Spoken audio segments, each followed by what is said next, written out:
বলে ভাই বন্ধুরে,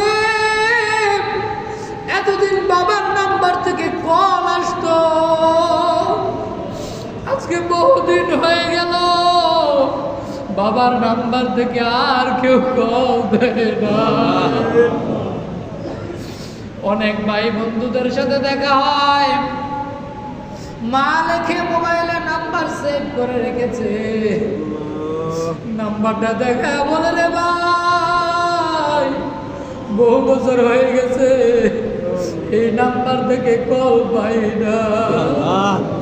আয় আল্লাহ, আমরা তো বাড়ি থেকে আসার সময় আব্বা আম্মার কদম খুশি করে দোয়া নিয়ে বের হই, যার ঘরে মা নাই, যার ঘরে বাবা নাই, কার কাছ থেকে দোয়া চাই রে বাবা।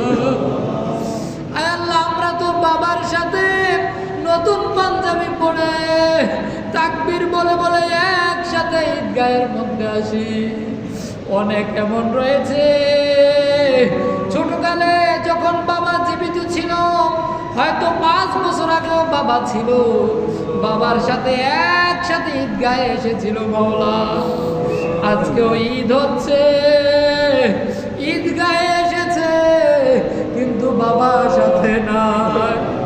আর কেউ ডেকে বলে না তাড়াতাড়ি আয়, নামাজ শুরু হয়ে যাবে, দেরি করিস না।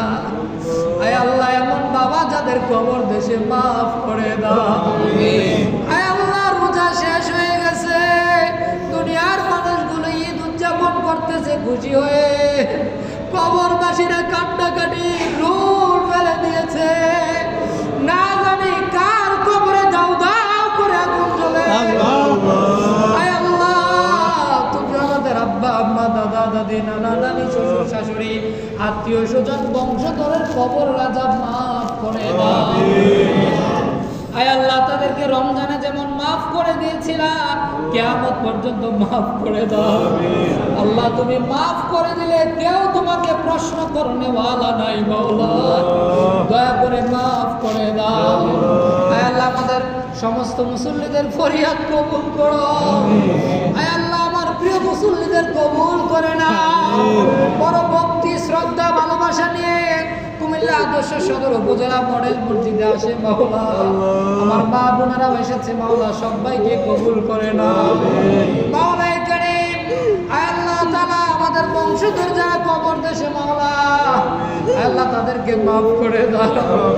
আয় আল্লাহ, আজকে তো আমি একটু পরেই বাড়িতে যাব, মা বলেছে সেমাই রান্না করেছে।